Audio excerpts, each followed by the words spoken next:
Yanji jimbo zodo nyingmi jang zonde monum jimbo ngab jabda bagor dalgam zamdo shirmaldo tumba tuje jan la kibsham ne jen rawar tseringi jangam sa jawar tuji janda yalarman jime banzo jawla sorando gongjo toban pawar shinji lo The unsurpassed, profound, and wonderful Dharma is difficult to encounter in billions of eons, and now see it here to receive it and uphold it, about to fathom the Tathagata's true meaning.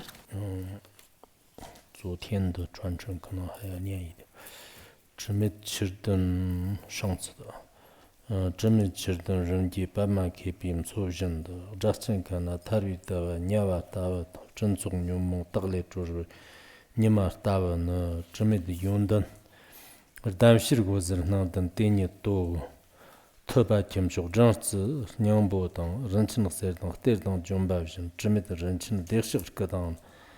Savdag sirki ziginjar gyarwa nyed chumso so jin do chig so chumso so jin do chig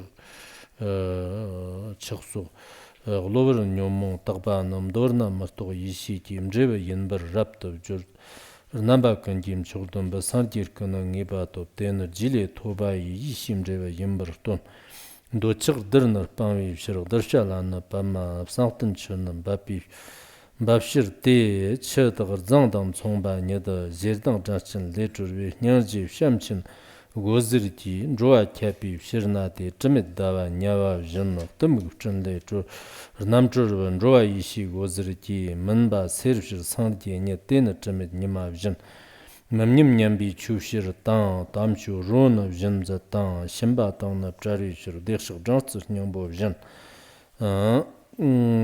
Takshir yondin zeki na warwa sevra shivshir tang, namchurim driba vjin shir, xer tang, xter tang, jomba vjin, ranchin chujir kashir tang, shkanib dagbom chokshir tang, ranchin xzigdir namba shir ten, ranchin gyarsir vjin, Zagba me kyab jigmet chu tan jang tagbam pomet gniya no devjin shigbam kabjin tagba ye wangbo chigton nyamsum nyongwi gyo jongmet zigton ftadang tamzang ne xangma nyandang dekshig tsacham gi zhigzang nomdang pakchin tamchu ro nyangdang tangzin ragdang nyamnyong dang ranggo niki zabi tsir tokbi dingir jibmu sambe na Jimbo Sambana Tundum de Zad Dekshig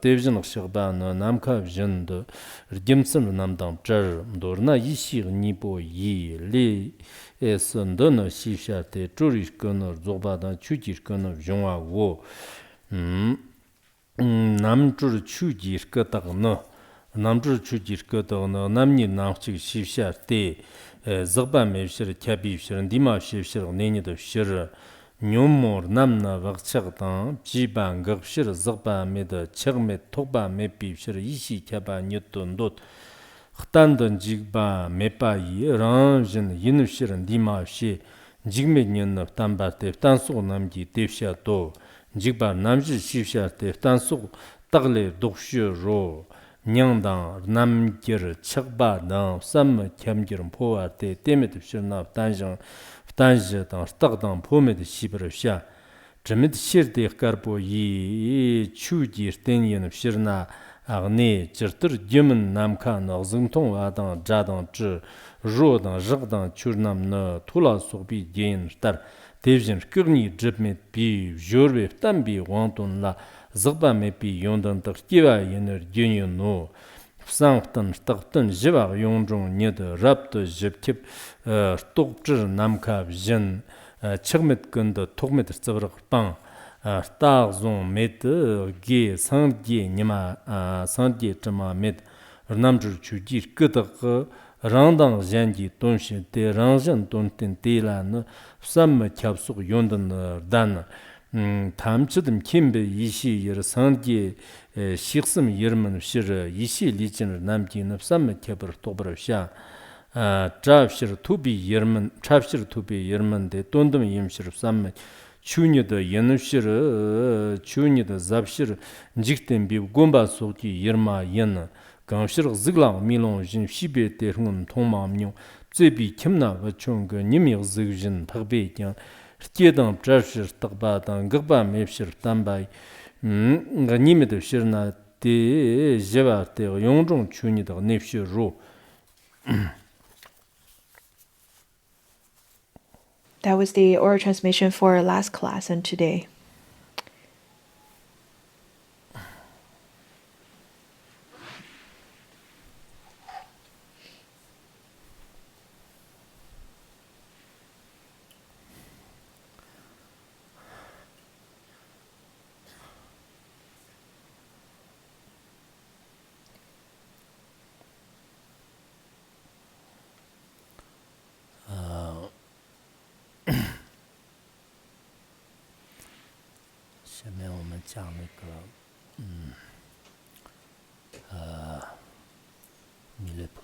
Now let's continue with the Uttaratantra Shastra, that is one of the 5 treatises composed by Maitreya.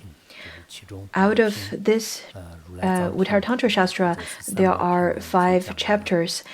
We've already covered the first chapter, that's on the 3 jewels, and currently we're on the second chapter, that's on Bodhi. And in terms of the outline for this chapter, there are 7. We've already talked about the essence, the cause of the Bodhi, and then we're looking at the fruition. In fact, we talk about essence and cause together, and then fruition as well. And then we're moving on to talking about the function of it. I really think you should look into the outline, especially a treatise like Uttaratantra Shastra. If you don't understand the outline, then it will be difficult for you to understand how the different verses are structured together, because the verses may seem very similar.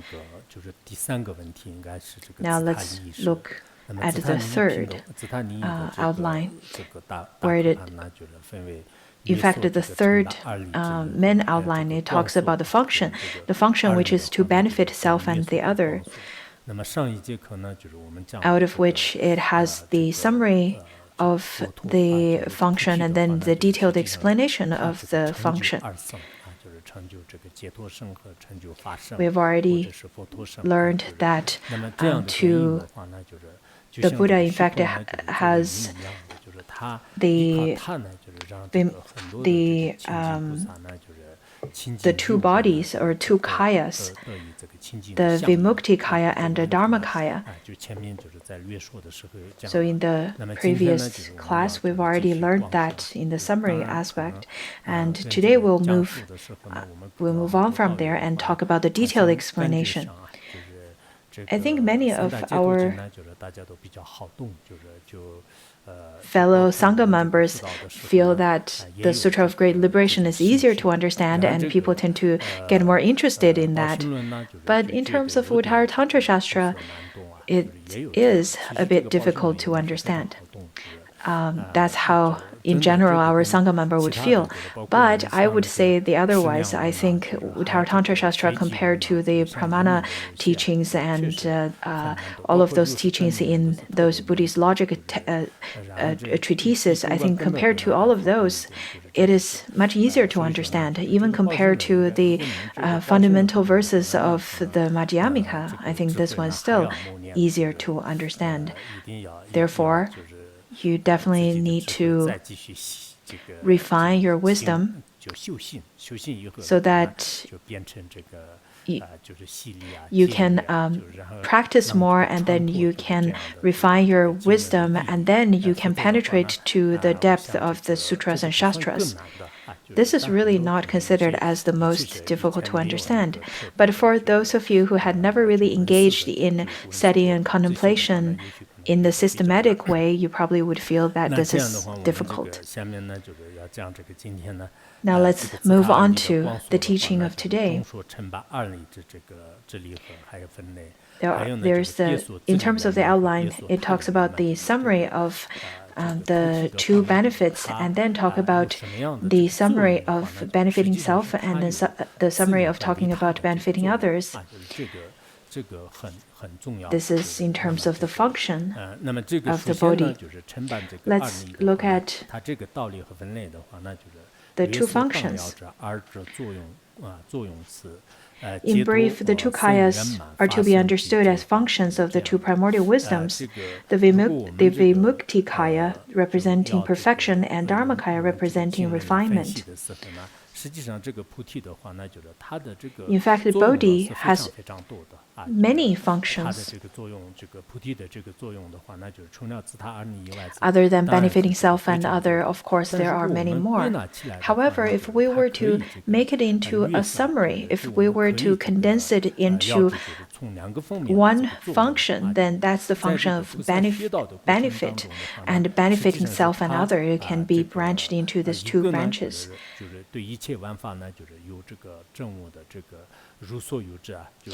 The two wisdoms, out of the wisdom of knowing the reality, the non-conceptual wisdom knowing what is, that can be attained through meditative absorption, and the wisdom of omniscience, which is the wisdom that one can obtain through the post-meditative state,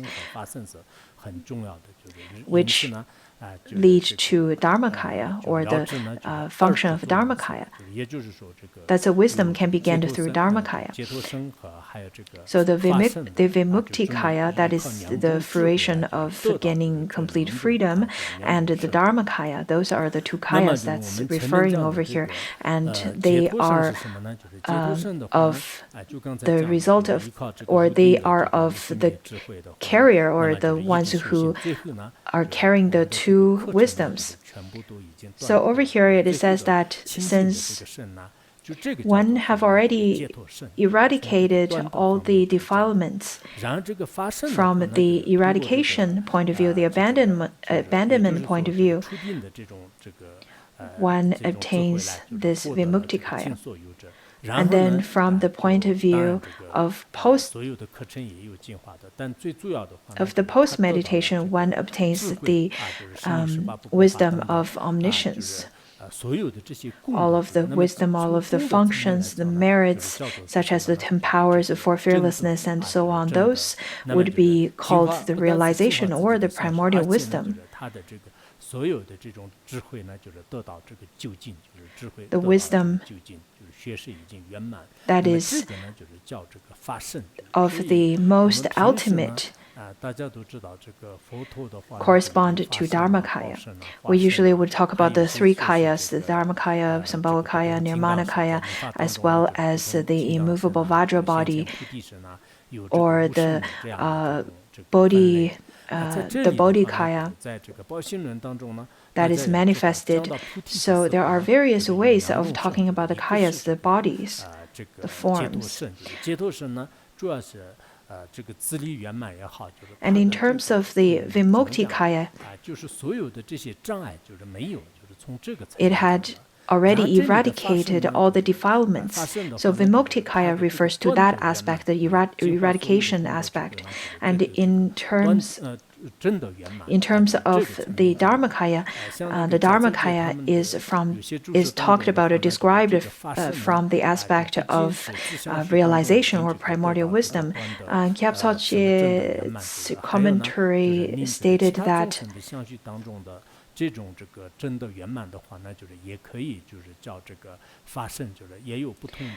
there are different ways of explaining what is Dharmakaya. For example, in order to benefit other beings, then that could be the function of the Dharmakaya.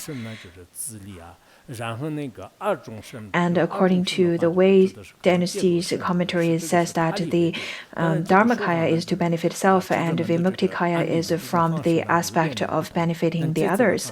The wise ones, the great masters of the past, they all have different ways of explaining it. Sherab Gyaltse, the author of this particular commentary, stated and analyzed it in such a way that the Vimuktikaya is from the eradication aspect, and Dharmakaya is from the realized primordial aspect. From the realization of clear light, in fact, the teachings over there is a bit different than the ones that's stated here. But over here, it talks about the Dharmakaya from the space aspect, from the empty aspect, and Nirmanakaya is from the aspect of the appearance in front of the bodhisattvas. So the Dharmakaya over here is a little bit different than how we used to understand. Some of the terms can be used differently inside different texts. For example, in a certain text it could mean something, and in the other could mean something different. For example, the terms, though they are exact same term, but the ones that's used in the first turning of the Dharma wheel and the ones that's used in the second turning of the Dharma wheel would be of very different. When we talk about to prolong the teaching of the Dharma, we can talk about Dharmakaya, we can refer Dharmakaya as the teaching that we need to prolong. But in terms of the function and merit of such primordial wisdom, it can be referred as the term Dharmakaya. If you were to only understand one way of understanding certain terms, it is not enough. Just like how certain terms in various contexts, they would mean differently. It would have different functions. It would even have different pronunciations. For example, in the Chinese language, there are some words that would sound differently. They have different phonetic sounds based in different contexts. So in terms of Buddhism, we need to also be proficient in understanding the different terms and different meanings under in different texts. This is a summary that mainly talks about benefiting self and benefit others. According to Mahaprajna Paramita Shastra, it says that the Buddha, in order to benefit, the Buddha benefits himself as well as the others. Therefore, he is of the most supreme out of all sentient beings. Because the Buddha has already eradicated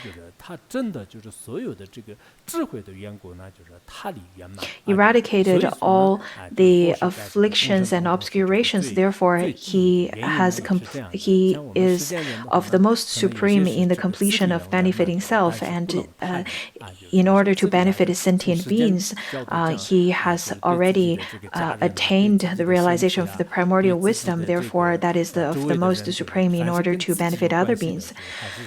I think in terms of the mundane beings, we care a lot about our loved ones, the relatives and friends and so on and so forth, but we don't really care even an ounce for the ones that do not relate to us at all. So over here it talks about how the Buddha is of the most supreme, because the Buddha benefits all sentient beings in the most supreme and perfect way.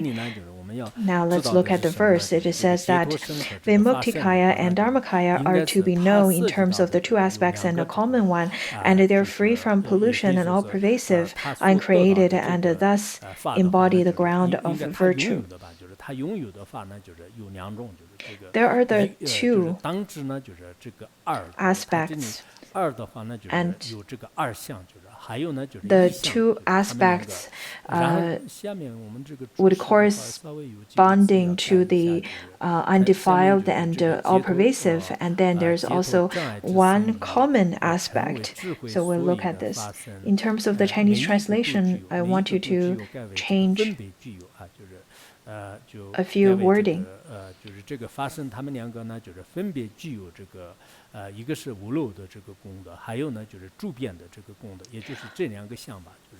Both of the Vimuktikaya and Dharmakaya, they both have the two aspects and a common aspect. In terms of the Vimuktikaya, it has the function of non-defilement, as well as all-pervasiveness. Vimuktikaya and Dharmakaya, they both have this common aspect.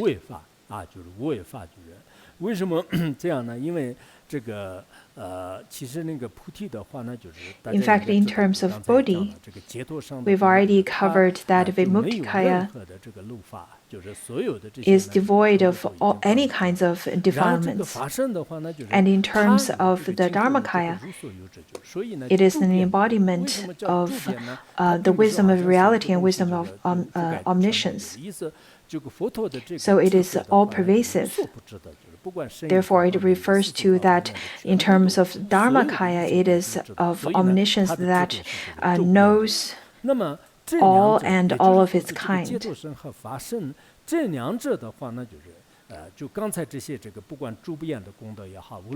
All pervasiveness or undefiled, in fact, they are not created. Both of them are uncreated. Therefore, it is of unconditioned.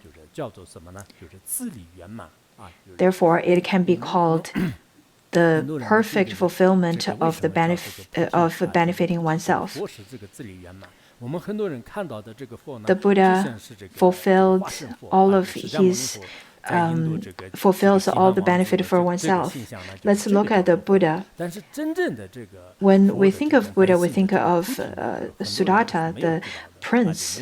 We think of that Buddha who is the Nirmanakaya. However, when we think about the Bodhi, the true Dharmakaya is that the one who is who fulfills the benefit of benefiting oneself, because one has already eradicated all the defilements, eradicated all of those adventitious stains, purified all of those. Therefore, it is of the merit or function of non-defilement. On top of that, it is of all-pervasiveness. And the common ground of the two qualities is that they are both uncreated. They're explained from the different aspect, however, they're of one. They're of this one common characteristic, or of one entity. Neither of those are created by neither of those are created by the causes and conditions.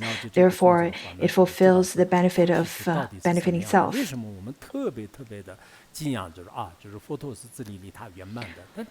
Why we would revere the Buddha the most in terms of benefiting self and the others in the most supreme and complete way? It is because the Buddha has already attained such kind of undefiled function.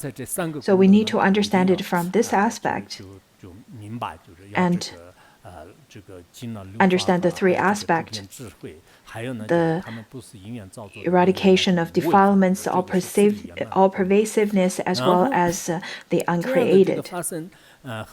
This kind of Dharmakaya and the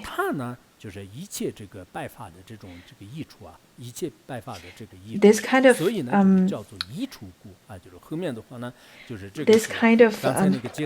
kayas, in fact, they are abode of all virtues and of all unstained properties, or called white properties. That's the literary translation. And they also provide the best possible benefit for the others. Therefore, it can be the place for the sentient beings to relay, or it is the place where all the functions would relay up on. According to the correct Dharma that's taught by the Mahayana Bodhisattvas, where it says that the Buddha's kaya is of no defilement because it has already eradicated all the defilements. The Buddha's kaya is of unconditioned. Therefore, it would not create any downfalls.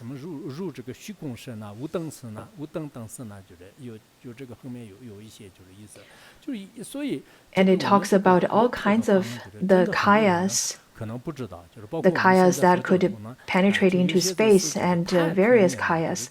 But I think nowadays people understand Buddha in a very narrow way. People only understand the Buddha from the perspective of, oh, this is a person who lived till the age of 81 and then passed into parinirvana and whom give teachings and left the treasure of teachings on the Tripitaka, and that's the Buddha. But the true kaya, or the true characteristic of the Buddha, should be understood. In fact, only studying Uttaratantra Shastra for once is not going to lead you to the profound understanding of this teaching. Therefore, you should definitely study more and more so that you would generate genuine faith. This is really important. Anyhow, this kind of summary is quite important, and then let's look at the separate explanations where it talks about the best possible benefit for oneself and for the others. In terms of benefiting self, there are the three aspects. There's the unpolluted, or eradication of defilement, and all pervasiveness of the Dharmakaya, and then the uncreated of that is the common aspect. So let's look at how Let's now look at how it is the best possible benefit for oneself. It says that since the mental poisons, along with their remaining imprints, are ended, the Vimuktikaya is free from any pollution. Since there is no attachment and obstruction, the Dharmakaya is considered as pervasive primordial wisdom. Being of a nature forever indestructible, neither kaya is something that is created. While indestructibility is concise explanation for the uncreatedness, it is taught in more detail through the topic steadfast and so forth. So why is it undefiled? Why is it unpolluted? At the causal stage, in fact, the Buddha completely eradicated all the defilements, and he has fully embodied the function of undefilement or merit of such. But for the bodhisattvas, there are still seeds of or a remainder of the habitual patterns. For the arhats, though they have eradicated their coarse afflictions, there are still seeds. For example, Nanda, when he was before his enlightenment or before his realization, he had lots of desire, and he would look at women a lot. But after his realization, though he did not look at women with desire, but he still have such kind of habitual pattern to look. And there was once, and then in terms of another great arhat,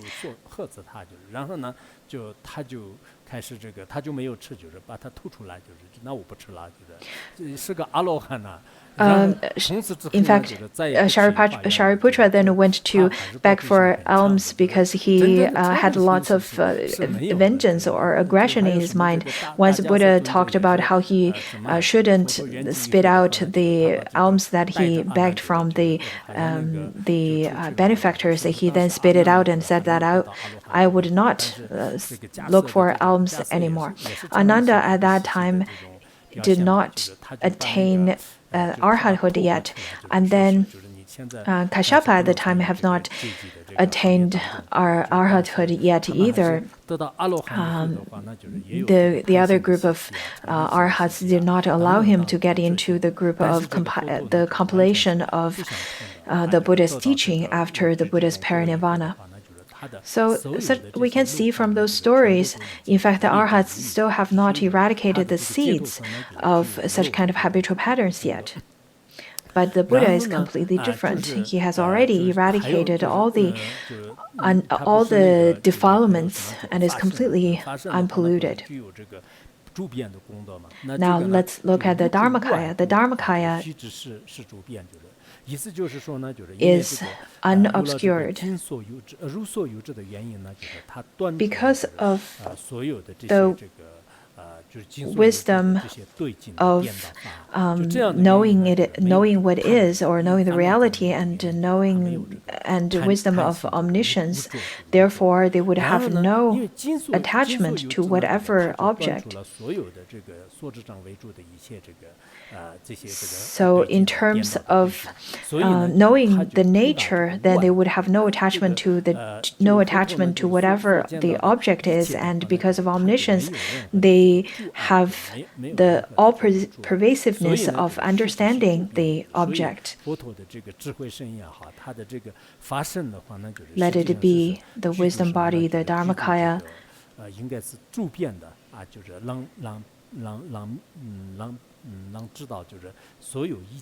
In fact, it is of the function of knowing all phenomena, knowing all aspects of it, as many as there are in terms of the numbers of phenomena. But our wisdom is not pervasive at all. The Buddha knows relative and ultimate in whichever way there are, and as many as there are, but the so-called wise ones, the scholars nowadays, in fact, they only know a certain aspect of their knowledge. For example, the doctors, especially doctors practicing Western medicine, they only know certain aspect of the human body. For example, there's the doctors who only treats the eye, and the doctors only treats the nose. And sometimes I would contemplate, well, the two organs are so close together, and how can you only treat only one part of it? There's the doctor who only treats anything that's related to the faculty of nose, and then they would look at nose for their whole life, and that's their practice. Just like in terms of the teachers of the ultimate truth, for example, the Dharma teachers who would only give certain teachings, they're teachers who would only give teachings on Madhyamika for their whole life, and that's it. But in terms of the Buddha, he is of no obscuration of knowing all the relative and ultimate. Well, how can you be certain of that? You can look into the Tripitaka and go through all the teachings given by the Buddha, and you'll be able to see, and you will be in awe of all the knowledge that is expounded by the Buddha. It is of great extensiveness. And then the next one, it says that it is of the unceased, because it is not created.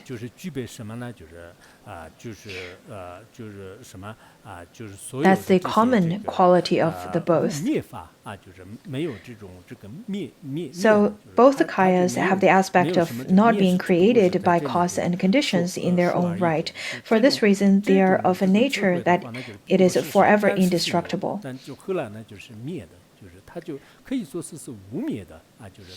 In fact, it is unceasing, unchanging.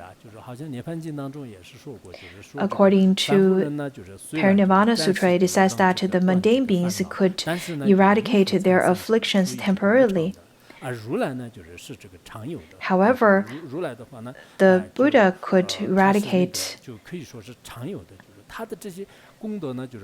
in the way that is permanent. The mundane beings is impermanent because we can see that how sometimes we would feel really happy whenever we listen to the supreme teachings such as the Mahayana or Bodhisattva Charivatara, and then it seems that they've already eradicated their afflictions, but after a little while, their afflictions are just like the grass that would grow and sprout in the spring. The afflictions start to sprout as well. Therefore, their eradication of afflictions is not permanent. But for the Buddhas, in fact, because their wisdom and such kind of kayas of liberation, kayas of freedom, or the Dharmakaya is of uncreated, so it is indestructible, it is unchanging. There are different, in fact, manifolds of the aspects of uncreated, if we were to expound on it. But from the simple point, we can see that since it is uncreated from the cause and condition, therefore, the Buddha has such a kind of quality that is indestructible and unchanging. We can look at this verse and understand it in such a way that since the Buddha has the wisdom of knowing the nature, therefore there's no attachment, therefore it is on top of that, the Buddha has the wisdom of omniscience, therefore he would understand all the object with pervasiveness without any obstructions.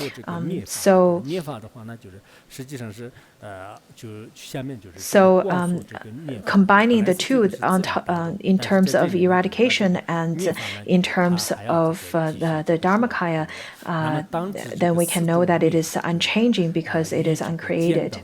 Then the next verse where it says that there are the four kinds of ceasings.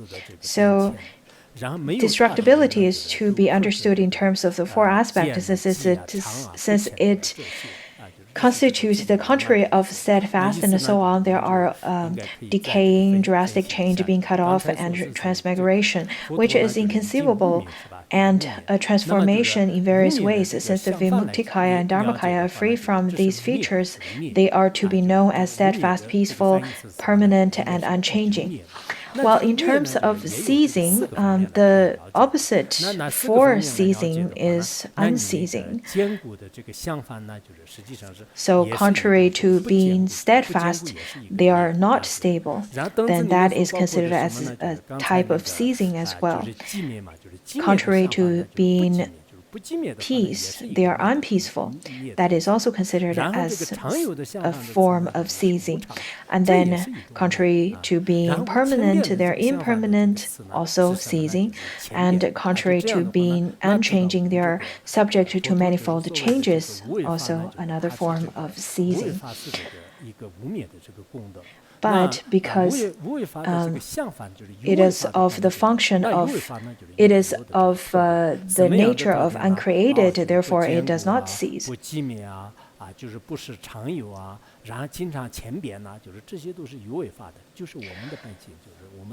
So, not stable, not being at peace, and not permanent, and always changing, those are the characteristics of the created.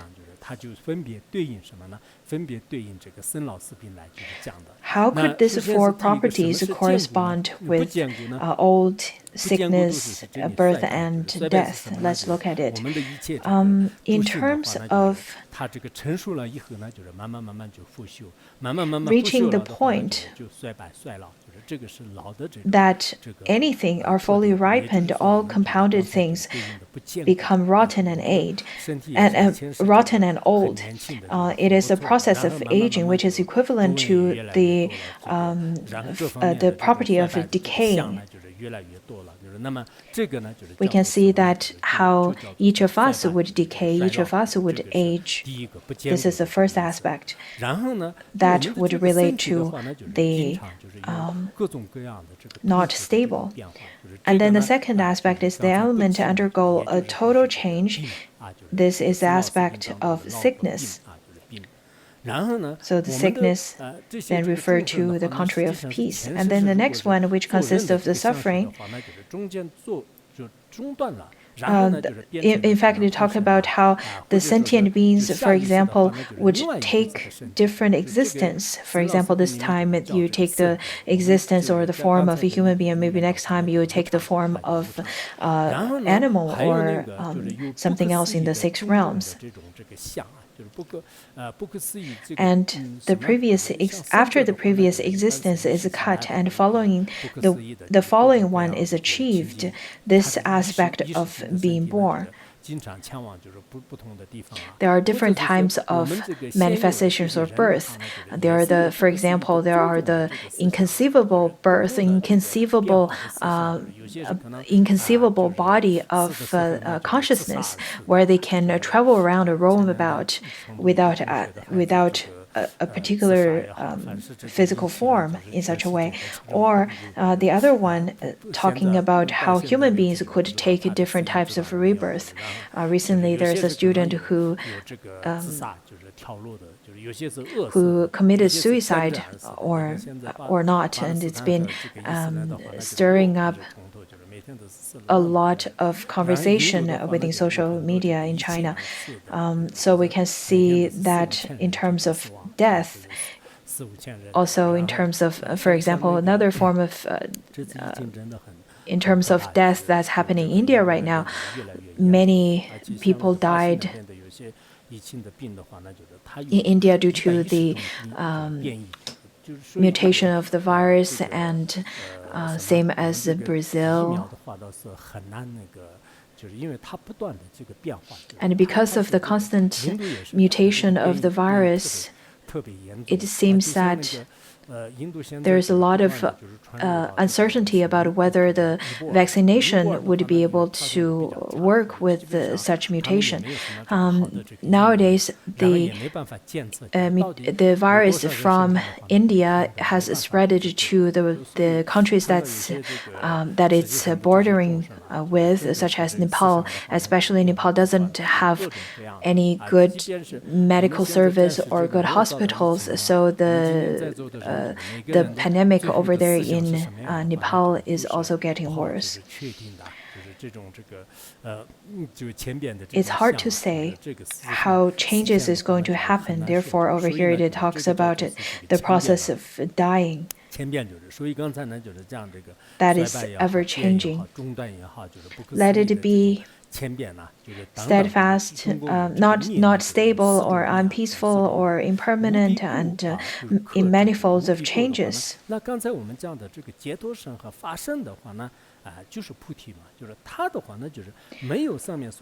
Vimukti Kaya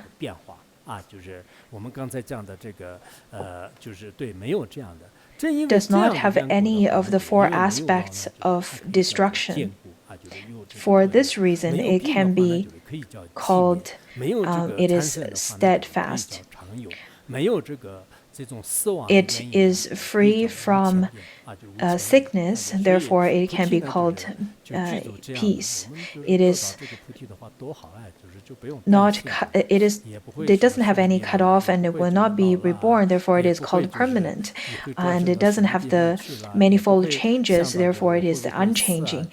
So it doesn't have dying, the death aspect.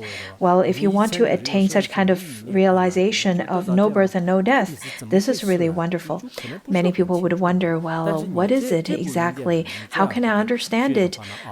If you can study it fully, study this text fully, then you'll be able to understand, generate such kind of understanding about no death and no birth and no death.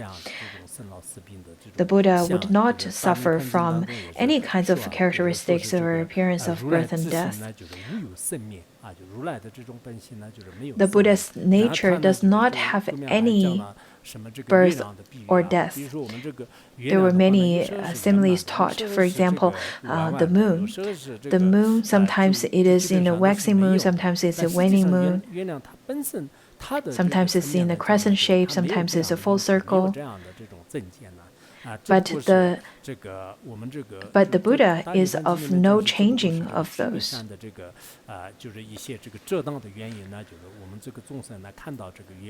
And such kind of Buddha nature is intrinsic in all sentient beings.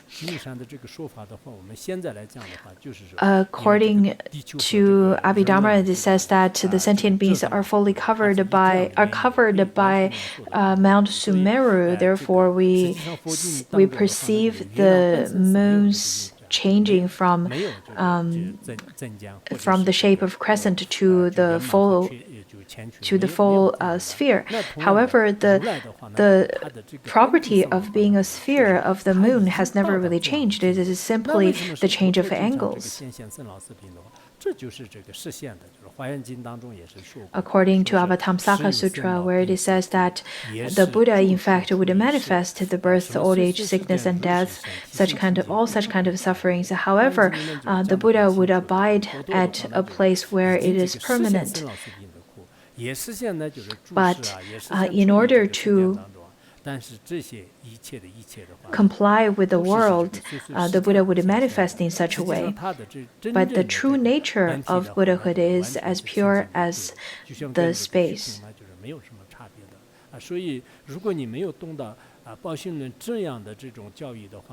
Therefore, if you don't understand Uttaratantra Shastra to this extent, you won't be able to understand, or if you've never studied Uttaratantra Shastra, you won't be able to understand this verse from Atamsaka Sutra.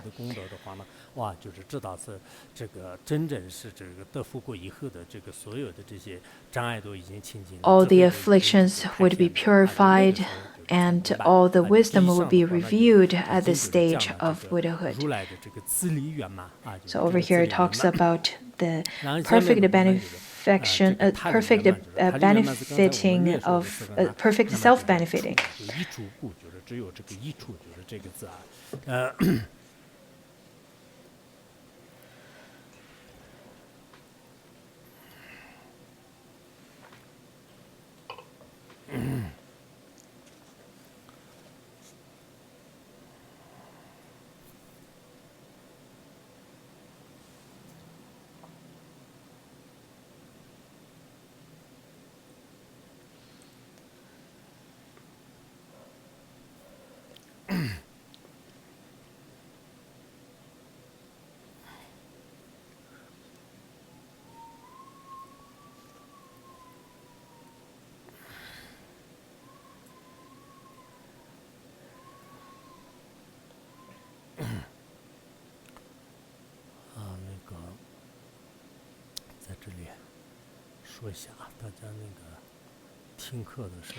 I'd like to remind you that whenever you're listening to class, I hope that if you were to start with a teaching, do not interrupt your oral transmission.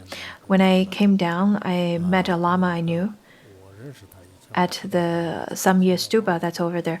I knew his name, but I couldn't remember all of a sudden.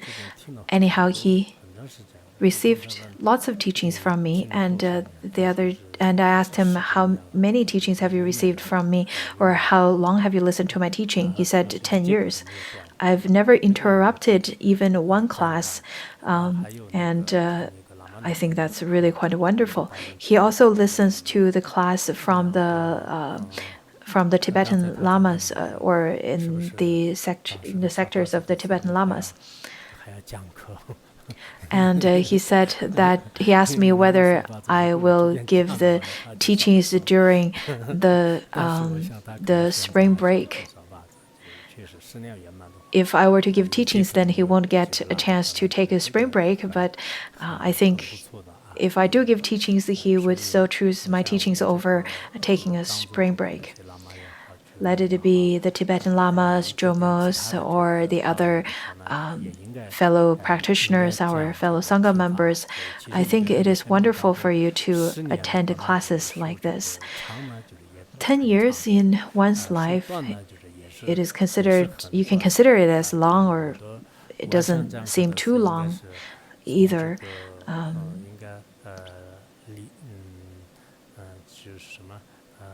I started teaching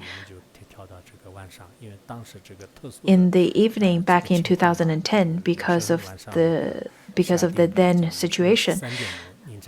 Sometimes we had classes in the evening, sometimes we had classes in the early morning, such as 3 a.m. For various situations. But there are students who would attend classes during the day to attend the classes given by the lamas or the jomos. There's in fact no one else give teachings in the evening like me. So they can actually afford to attend 2 teachings during the day and in the evening. But look at our fellow practitioners, and there are some who don't have the full oral transmission for this one and don't have the perfect oral transmission for the other one either. Sometimes they would doze off, sometimes they would get late, sometimes they would come in and out. Many people have many different excuses and encounter various adversities throughout the listening of the Dharma. But on the other hand, there are great masters of the past who would attentively listen to the teachings given by their gurus without even missing a word. So there are different students of different capacities who attend teachings for 2 days and then skip class for 3 days, and they're the ones who never lose the opportunity of hearing even one word. We can see the different habitual patterns of the sentient beings are indeed very different. They're the ones who can, and they're the ones who don't have the capacity of listening to all the Dharma teachings. Out of various situations, for example, as a lay practitioner, there are chores and family life that they need to relate to. But for monastics, I really don't think that you have any excuses to skip any classes. We're all wearing the same uniform. We're having the same hairstyle, that is no hair, and we have the same meal, that is vegetarian. And if you were to, however, we can see that different people would have a very different mind stream, different types of mind stream based on their habitual patterns, their karmic obscurations. They're the ones who can listen, and they're the ones who can't. I just want to make an emphasis of. I just really want to make an emphasis of the importance of listening to the Dharma.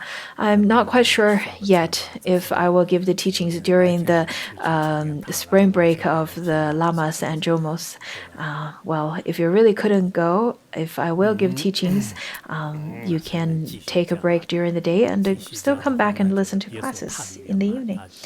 Now let's look at the particular explanation of the best possible benefit for the others. As absence of pollution and primordial wisdom are the support of the unstained property, that is the wide properties, to come forth in the disciples. They are also the abode of the best possible benefit for the others. In fact, such kind of undefiled primordial wisdom is the support of all kinds of unstained properties. This is really important. This verse is very important. If you remember, the unpolluted, the absence of pollution is Vimukti Kaya, and the primordial wisdom is of the Dharmakaya. So both kayas are the support for the unstained property.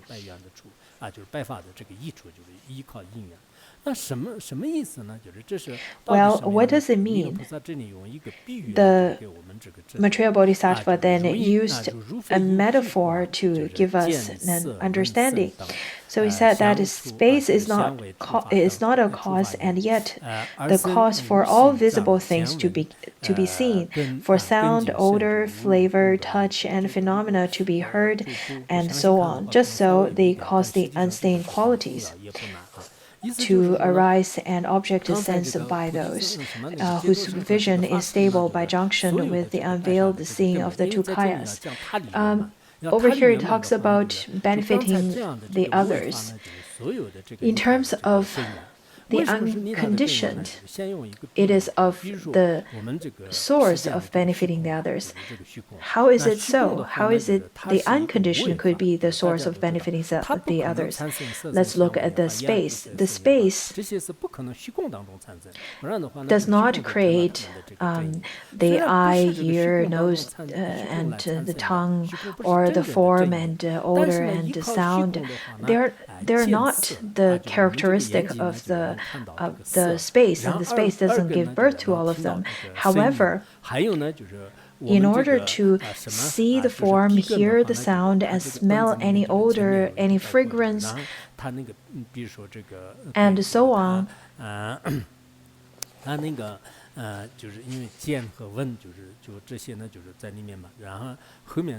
all those sense faculties and the senses, where it talks about seeing things with the eyes and hear things by the ears and tasting with the tongue and smell the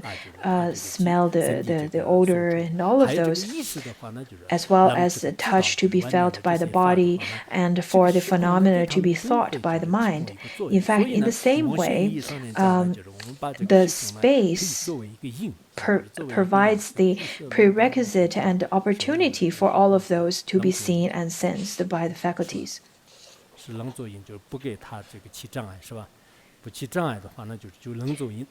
It is the cause of providing the opportunities.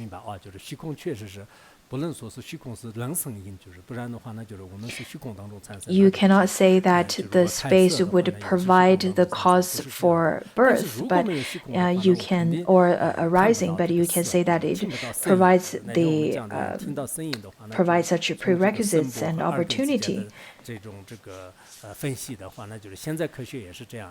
The modern science also considers it in such a way: without space, we will not be able to have the six senses, six faculties, and six consciousness. I think this is easy to understand. For the similar reason, the Vimuktikaya as well as the Dharmakaya, because of their nature of uncreated,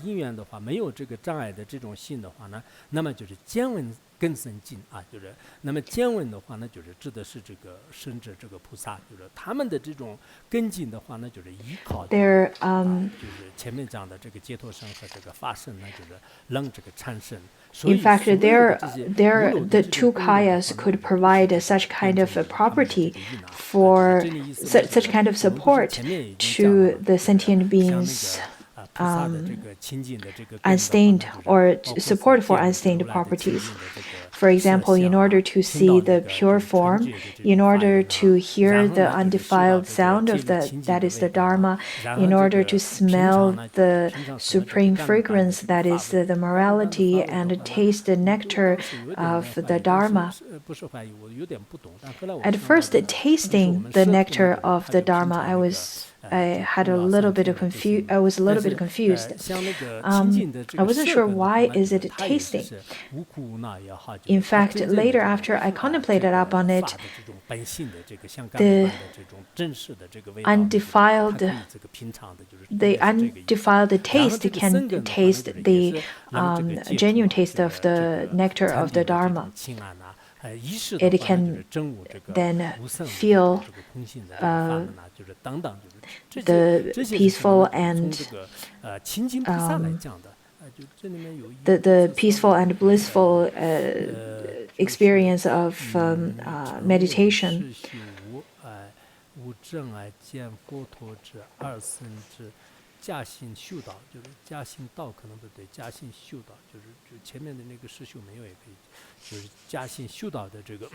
The Chinese version need to change a few words in terms of the stable of the junction, the path of junction or practice.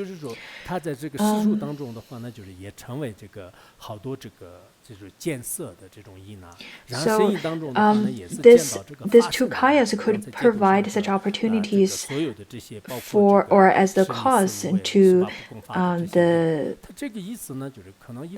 the four fearlessness and 10 properties and the 10 powers. Because of the fearlessness, and because of the Vimuktikaya and Dharmakaya, since we are not Buddhas or Bodhisattvas, yes, but as Buddhists, we have already been blessed by the Buddhas, and we can, in a similar way, experience all of this stated. We can contemplate that how can I have already received the blessings? The kaya, the actual nirmana kaya of the Buddha has already passed into parinirvana 2,500 years ago. However, today I can still receive the teaching. I can still see the Buddha statue. Then there must be some kind of connection between me and the Buddha. But through which way this connection is established? Now, contemplating the same way up on Ponsokul Rinpoche. Ponsokul Rinpoche passed into parinirvana, but many of us who still can connect to him. But if the Dharmakaya and Vimuktikaya, if you do not understand the two kayas, then you will not be able to understand how you can make connection to them. You have to understand how these two kayas are of the unconditioned, uncreated. Therefore, as the fellow disciples of the later time, you can still build a connection to all the Buddhas and Bodhisattvas as well as the great masters, because it is uncreated. Because it is uncreated, you can still see the Buddha in your experience, in your insights.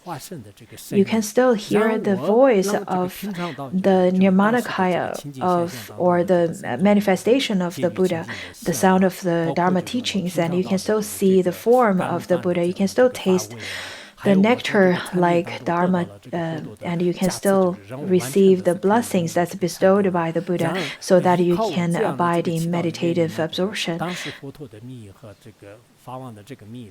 And you can still understand with your consciousness of the teachings given by the Buddha and by Ponsokul Rinpoche and the great masters like such. Therefore, the noble ones, their supreme faculty can correspond to the can correspond and or can relay or be supported by the uncreatedness of the two kayas. Without such kind of cause, without such kind of prerequisite of the space, without such kind of space, there's really nothing that can be done. Every sentient being's cause and conditions are very different, their karmas are very different, their connections are very different. However, after knowing that the two kayas are of uncreated, and after knowing that this kind of presence of space create this kind of connection, then you know you can connect to them. The other day when I had a meeting with certain functionaries over here, I also used the word connection.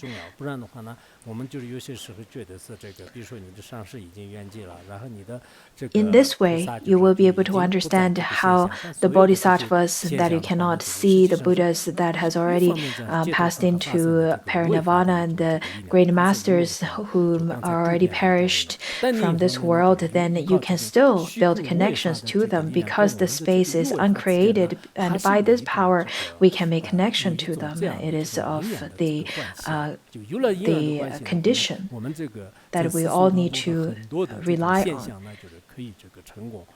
With this kind of condition, then all of the manifestations can then appear, can then connect to all of us.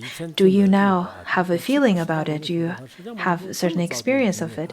I, in fact, contemplated upon this a long time ago and for quite a while. And I've always wondered, well, the Buddha had already passed into parinirvana. How can I still make connection to the Buddha? And the Masters has already passed into parinirvana, and how can I still connect to them? This verse, in fact, provides the answers to those. I also feel personally, in fact, in Uttaratantra Shastra, where it used many of the similes of space, and the image of space is so important. Space itself is so important, and it is very appropriate, in fact, to use the image of space. Space is really the condition and prerequisites for everything. According to the ornament of Mahayana Sutra Shastra, it says that the Buddha already obtained. The Buddha is the source of all the unstained properties, as well as the source of all the benefits and happiness. The Buddha is the source, the infinite source of all happiness, of the supreme qualities. If you were to only contemplate upon this teaching by thinking, this is simply just a slogan, it doesn't mean anything, then looking at this verse, it probably would change your mind.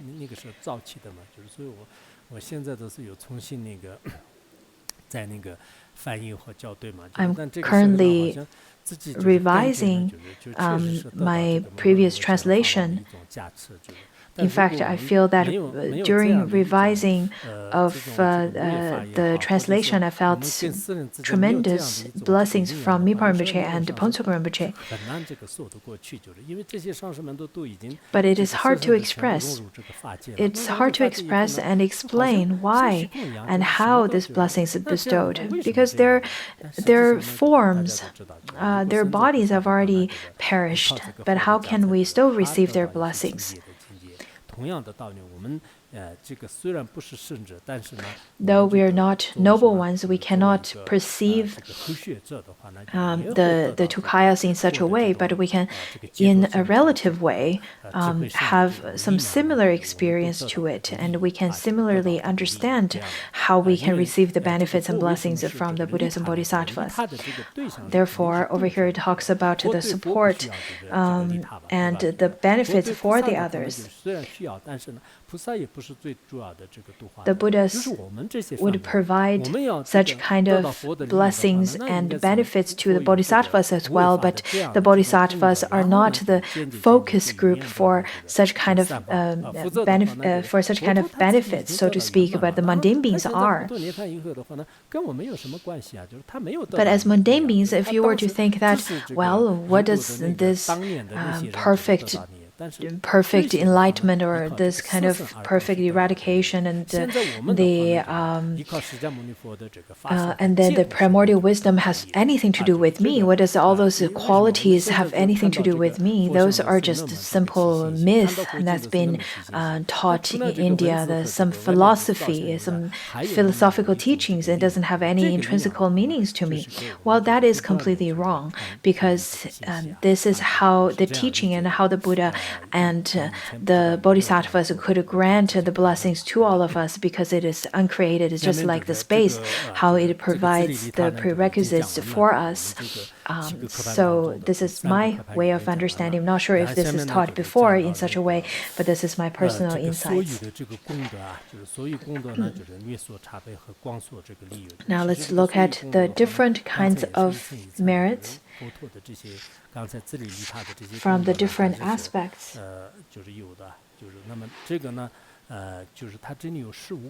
There are, in fact, 15 different types of endowments. the concise listing of names of the qualities. In the verse, it says that Buddhahood is inconceivable, permanent, steadfast, at peace, and immutable. It is utterly peaceful, pervasive, without thought, and untouched, like space. It is free from hindrance, and coarse objects of contact are eliminated. It cannot be seen or grasped. It is virtuous and free from pollution. Each of them would be explained, but over here I will just quickly go through it because later there will be a concise explanation on each of them. So each of them, the first one is sturdiness. The first one cannot be conceived by means of study and so on. The second one being free from birth, it is permanent. Third one being free from aging, it is steadfast. And being free from sickness, it is at peace. At peace over here means it is free from suffering. The previous peace means in nirvana. And then the next one, being free from.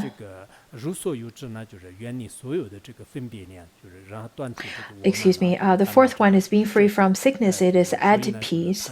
And then the later one, being free from suffering, it is utterly peaceful. That is nirvana. And then the seventh one, due to complete understanding, it pervades the knowledgeable. And the eighth one, due to correct understanding, it is free from thought. Ninth, the veil of mental poisons having been abandoned, it is without any attachment, like space. And tenth one, the veil of obstructions of knowledge having been abandoned, it is at all times free from any hindrance with regard to all objects of perception. And 11th, the veil of obstructions to meditative equipoise and absorption having been abandoned, the coarse object of contact are eliminated. And 12th, being free from feature of visible, it cannot be seen. And 13th, being free from characteristic, it cannot be grasped. 14th, being by nature pure, it is virtuous. And 15th, being purified from the adventitious stains, it is free from pollution. The Buddha, in fact, has the 15 types of qualities of the merit, and then it is taught in 4 aspects. So first of all, why? Because of the Vimuktikaya and Dharmakaya accomplish the benefit for oneself and the benefit for others, and these kayas being the support of the twofold benefit possess the quality of being inconceivable and so forth, the 15 qualities. The Buddha has already accomplished the benefit for oneself and benefit for the others. Therefore, the Buddha can be of the support of the two benefit due to the two kayas.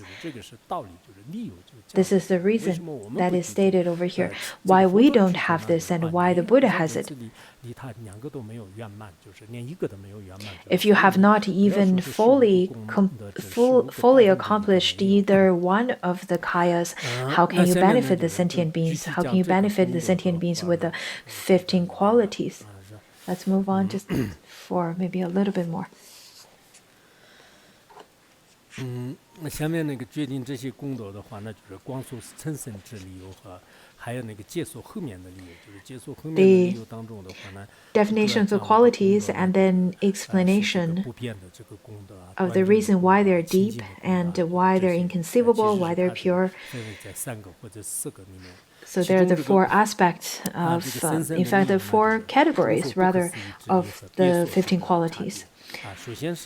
Let's look at the first one. Let's look at the inconceivable. Let's finish the inconceivable aspect. look at the verse first. It says that being the object of the omniscient primordial wisdom, Buddhahood is not an object for the three types of insight. So even those with a wisdom body must realize that Buddha enlightenment is inconceivable. The Buddha, in fact, has the wisdom of omniscience.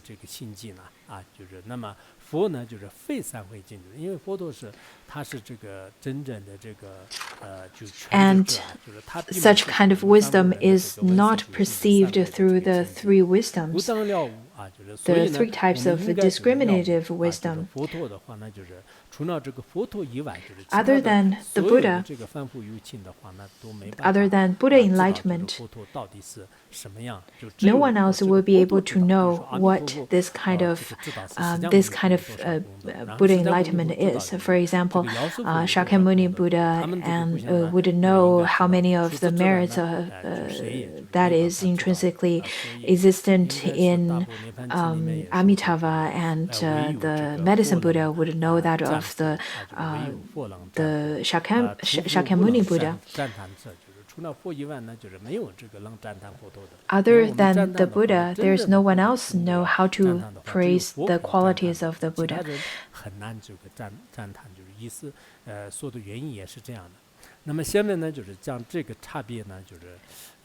Now let's look at the differences or the reasons.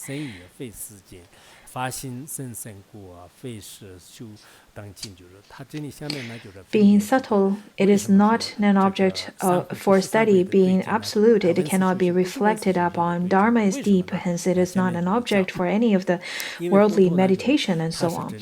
Over here it explains why the three discriminative wisdom are not a way to understand the Buddha enlightenment. Because the Buddha enlightenment is very subtle. Sometimes we try to understand the Buddha enlightenment through teachings of, for example, from your teachers and from your guru.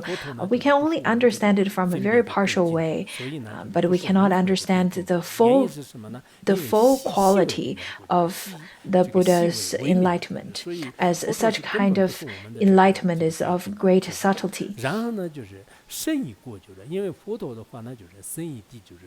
And because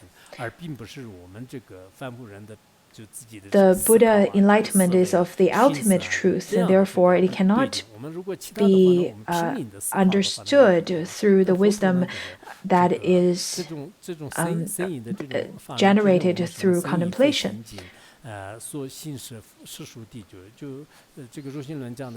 According to Bodhisattva Charyavatara, it says that the ultimate is not the object of contemplation of the mundane beings.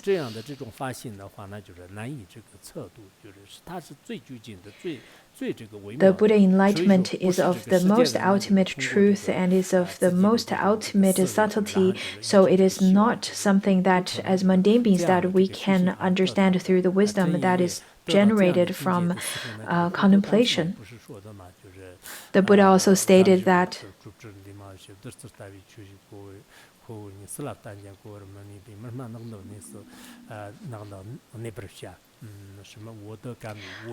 the Buddha stated that in the Lalita Vistara Sutra, it says that profound and peaceful, free from complexity, uncompounded luminosity, I have found a nectar-like Dharma, yet if I were to teach it, no one would understand it. There's a little bit of difference in the Tibetan version of it, where it describes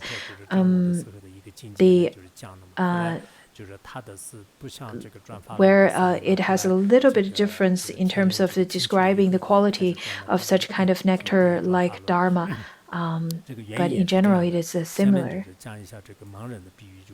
And then let's cover the simile of the blind.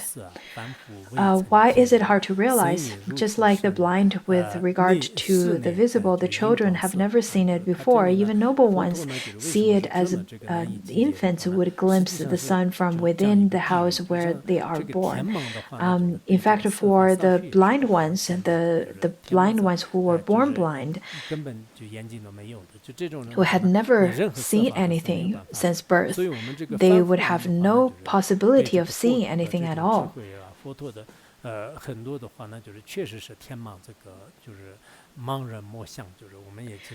And they are, in order to describe the qualities of the Buddha, it is just like how the blind are trying to describe the form of an elephant, just like how the scholars try to describe the qualities and the downfalls of the Buddha. It is just like they are the blinds who had never really even seen anything yet. But for the noble ones, according to Wei's translation, they also quoted from the Shastra of the Noble Garland.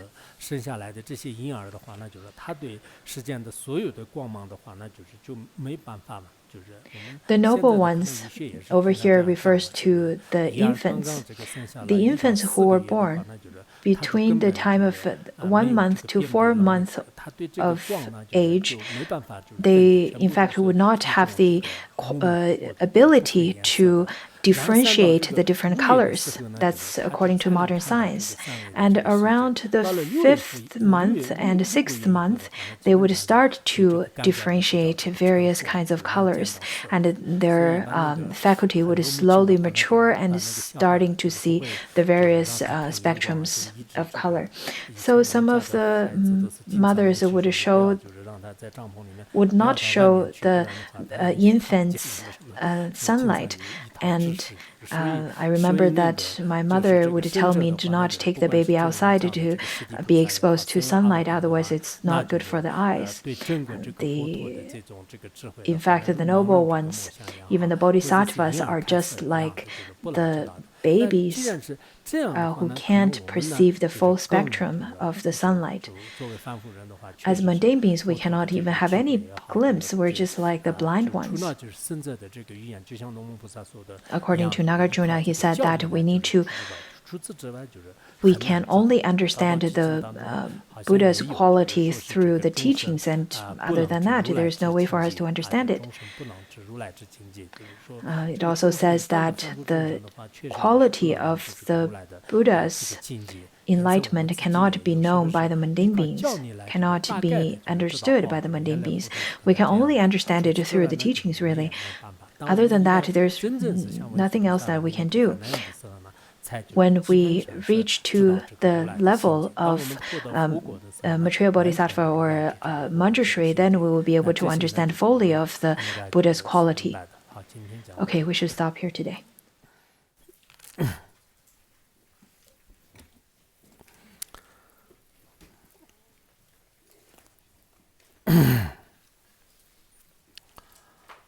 Sunam dui tamche zubanya tomna nibe jana panshe jirgana jirano chubai chubam sonen jowa jurusha.